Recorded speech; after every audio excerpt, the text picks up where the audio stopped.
Շնորհակալություն, հարգարժան նախագահ, հարգելի պատգամավորներ, սիրելի ժողովուրդ։ Այս 20 օրը լրությամբ լսում եմ, թե ինչ է կատարում այս դահլիճում։ Այսօր կենտրոնական ընտրական հանձնաժողովի կողմից 3 ուժ մտել են ազգային ժողով, այսինքն ստանալով վստահության քվեն, ով իր ճանապարհով է ստացել, դա ժողովուրդը գիտի, բայց արդեն ներկայացված ենք ազգային ժողովում։ Եվ մենք ստանալով ժողովրդի վստահության քվեն պետք է մեր գործունեությամբ հավատ ներշնչենք ժողովրդի մեջ, մեր երկրում ծառացած բոլոր խնդիրներին ինչ-որտեղ բանավիճելով, բայց քաղաքական հարթակում, այս դաշտում ոչ թե մեկս մեկի փնովելով, ամեն մեկը մի ձևի խոսալով, արդարացնել ով ինչ լսել է եսին որդից, եկել այստեղ ներկայացնում իր ժողովուրդ, մեր երկիրը, մեր պետությունը լրջագույն մարտահրավերների առաջ է կանգնած, թե արտաքին եւ ներքին այս խժբժանքը ինչ որտեղ մեր ազգային ժողովում ազդում է մեր ժողովրդի հոգեբանության, ապակողնորոշման վրա, թե ով այստեղ ինչ ասում, ճիշտ ասում, թե սխալ ասում։ Ես խոսեմ նախ ով հանձնաժողովի նախագահներ, ովքեր անցել են, ովքեր պետք է անցնեն, ես շնորհավորում եմ բոլորիդ, շնորհավորում նաեւ ձեզ բոլորիդ ազգային ժողովի նախագահին, փոխխոսնակներին ընտրվելու կապակցությամբ եւ այսօր ես կխոսեմ փաստացի։ Ռոբերտ Քոչարյանի հարցով տարբեր տարաբնույթ խոսակցություններով պարոն Խաչատրյան, թե ինչ է կատարվել, դուք գիտեք, ես 38 տարի քաղաքականության մեջ եմ, Արցախյան ազատամարտից սկսած 27, չգիտեմ, տարբեր բաներ մինչև այսօր։ Ուրեմն 1993 թվական Լևոն Տեր-Պետրոսյանը Սերժ Սարգսյանին Մոսկվայից հրավիրեց Հայաստան։ Այնուհետև 96 թվականին երկու խոշոր գերատեսչություններ միացրեց իրար,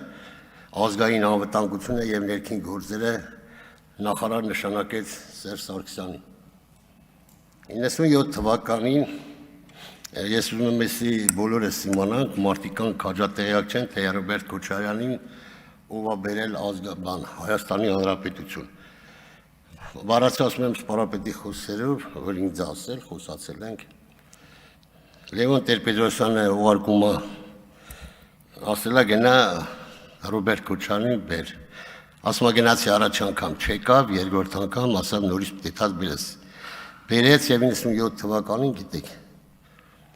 նշանակեց վարչապետ։ Եվ այդ ժամանակահատվածում երկուսը միացան իրար, Լևոն Տեր-Պետրոսյանին դուրս բերին խաղից։ Ես ուզում եմ խոսել նաև հոկտեմբերի 20, եթե ժամանակ մեջ տեղավորենք 27-ից եւ կանրադառնամ երկու բառով մարտի 1-ի դեպքերի հետ կապված։ Հոկտեմբերի 27-ին առաջին դահլիճը իզեր էր դասավորված, ուղղանկյունաձև, այնտեղ բեմներ։ Ուրեմն հոկտեմբերի 27-ին ժողովուրդ ջան, գնդակարվելը այս դահլիճում վերջին անգամ ասել եմ, մինչև հիմա Արյան հոտ է գալիս, Մամիկոն ջան։ Գնդակարվել է ազգային ժողովի նախագահան, կառավարության նախագահան, վարչապետը եւ երկու փոխխոսնակները եւ 6 հոգի, 5 հոգի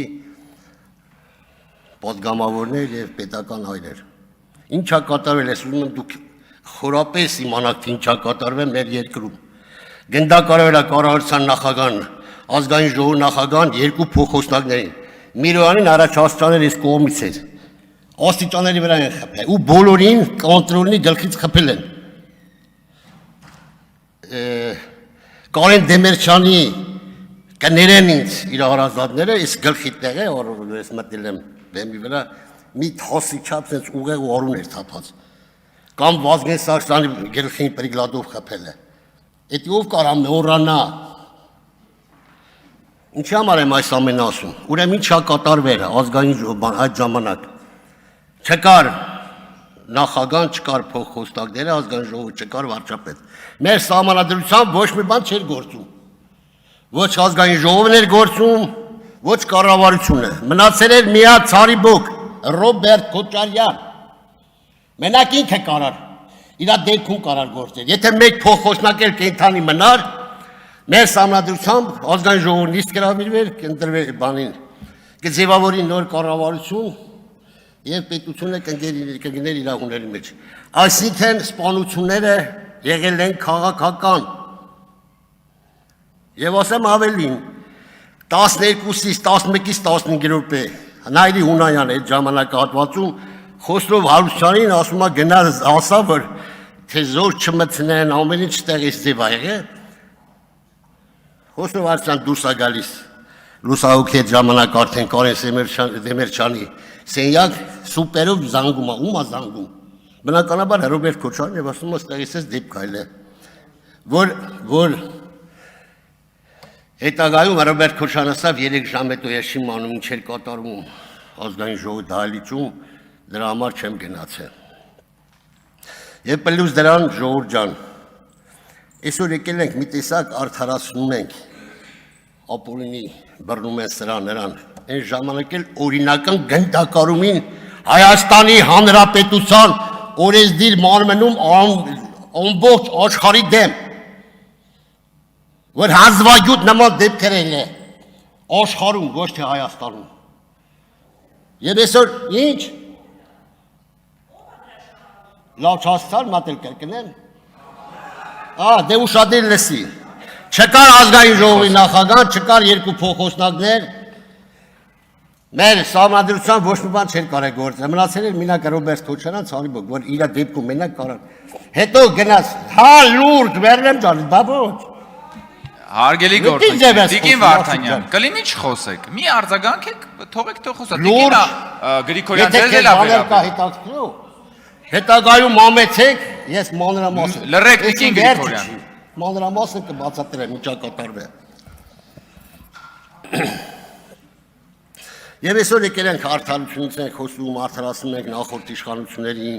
որ նման բաներ սաղ է Ուզում եմ երկու բառով էլ անդրադառնամ, ես շատ բան ունեմ խոսալու, ընթացքում խոսամ ժամանակի մեջ, ուզում եմ դառնամ մարտի 1-ի դեպքերի հետ կապված, որ ես ներկա եմ եղել 700 հոգի Ղարաբաղից, ինչի համար իմ բերել Հայաստանի Հանրապետություն պլյուս դիպուկահարներ, այն տարածքից, որ մենք բոլորս կյանք ենք տվել դրա համար, և ինչ կատարվավ առավոտ շուտ, Մենք Սպենդարյանի արձանի կողքն ենք եղել, ինչ համար են փաստացածում, որ արդեն հոգներ եմ, 20 օրա ամեն մեկ ինչ գիտի ասում է, ինչ լսել է ասում է, հիմնավորում է։ Մենք Սպենդարյանի արձանի մոտ ենք եղել, մտան ոստիկանության աշխատողներ շատ նորմալ ձևով տղեր ջան խնդրում ենք դուրս եկեք։ Իսկ Թումայանի արձանի մոտից մտա մի հատ երեսակախումբ, սև ֆորմաներով, մասկեքով, Ես հրամանատար եմ եղել, ես պինդ մարդ եմ, բայց ես մինչև այսօր չեմ կարող դա մոռանամ։ Իմ դեմ իմ ժողովրդին ջարդումին, այդ ղժոցը, այդ քաոսը իմ վրա ազդել է։ Ու ջարդելով ժողովրդին դուրս են անում։ Քնած ժողովրդին, ամեն ինչ կողմից էլ Լևոն Տոր-Պետրոսյան գոռում էր, խնդրում եմ չգնաք ընթարման, խնդրում եմ չգնաք ընթարման։ Եվ ինչ եղավ հետագայում։ Ես չեմ եկենձի մեծաբանեմ, ինչ հոդվածներով եմ մեզ դատվել։ Ու իմ նման շատերը դրա համար եմ ասում։ 15 տարի պետական հեղաշրջում, 12 տարի զանգվածային անկարգություններ, 7 տարի զենք զինամթերք։ Զենք զինամթերքն էլ, այն մոտից զենք զինամթերք չեն անել, ժողովուրդ ջան։ Պրոստեն լճի մեջ որ քցին հանին մտամ։ Իմ մոտից ընդհանրապես զենք չեն անել։ Էդ էլ Բեռլինարին խմբակային։ Այսինքն 34 տարի այդ 3 հոդվածով ես դատապարտվել եմ 8 տարի Ազատազրկման տվել, 3 տարի 3 ամիս 15 օր մնացել եմ կան, ամենաերկար քաղաքապետարյաններից ես եմ մնացել, որտև ընդ ուրիշ խնդիր կար իմ հետ կապված, ուզում իրենց անին, որ ես ջարդվի, ասի ձազա պամագի։ Վերջացնեմ, հետագայում ես էլ ելք տամ, բայց այդ ժամանակահատվածում 3 տարի, ասի ինչքան եմ տվել, տարի կես մնացել եմ ազգային անվտանգության նկողում, ավելի գրական ասած KGB-ի պատվալում։ Եվ դրանից հետո բերել են ՑԲ Իվան Դանոց։ Հիմի ժողովուրդ ջան, մենք եկել ենք ստե ներքիչ առաջ ասին, մեր երկիրը խնդիրներ ունի։ Կարանք համախմբենք, ամեն մեկս կարամ թե մի րոպե ավելացնենք, կներեք Պարոն ժողովուրդ։ Միքայելյան 40 վայրկյան կավելացնի 41 լավ։ 41 Ուզում եմ մի հատ բան կարդամ, որովհետև ինչքանով հավաստի, որոշ տեղեկությունների համաձայն հոկտեմբերի 27-ը տեղի է ունեցել արտաքին ուժերի կազմակերպմամբ։ 2005 թվականի ավլին հրադեպ պետանվտանգության նախկին փոխգնդապետ Ալեքսանդր Լիտվինենկոն Ռուսիայում ադրբեջանական շաբաթ հերթում հարցարույց է տվել, որ հոկտեմբերի 27-ին հանցանքը ռուսական հատուկ ծառայությունների ավելի շտույկ գլխավոր հետախուզության վարչության կողմից է եղել, գրողի կողմից։ Ըստ նրա այդ հատուկ գործունեությունը ռուսական քաղաքական ղեկավարությունը հնարավորություն տվեց կանխելու Ղարաբաղյան կարգավորման համաձայնագրի ստորագրումը։ Խաղաղ գործընթացը հասկացանք, վերջացնեմ։ Խաղաղ գործընթացը զարգանում էր հրդեհի վերահսկողությունից դուրս, ինչը եւ դրանց հրդեհ հատուկ ծառայություններին իրականացնելու հատուկ գործողությունը տեղի ունեցավ Հայաստանի Հանրապետության խորհրդարանում։ Ժողովուրդ ջան, ես Պարոն Միքայելյան, խնդրում եմ ամփոփել։ Ես դրանից հետո շատ խոսամ, փաստացի խոսամ, թե ինչ է կատարվել մեր երկրում եւ ուր ենք հասել, պլյուս դրան մեզի իշխանության բերել են Հրոբերտ Քոչարյան եւ Սերժ Սարգսյան։ Իրանց գործնեությամբ մենք եկել ենք իշխանության զզվում են յատելության այդ մտնոլորտին ձևավորել Հայաստանի Հանրապետությունում եւ մենք եկել ենք։ Ուզում եմ ստե երիտասարդներ կան, ժողովուրդ ջան, մենք պետք է մեր պետության մասն արտաքին բաներ կան, տարբեր բան, բնականաբար միշտ եղել է։ Բայց պետք է մենք գիտակցենք, գանք մեր դաշտ, մեր Հայաստանի Հանրապետությունում կարգ ու կանոն հաստատվեց, արտաքին եւ ներքին մարտահրավերներին կարողանան դիմանալ։ Շնորհակալություն, պարոն Միքայելյան։ Շնորհակալ։ Շնորհակալություն։ Մենք ձեզ կսպասենք ավելի հաճախ ելույթ ունենալիս, հարգելի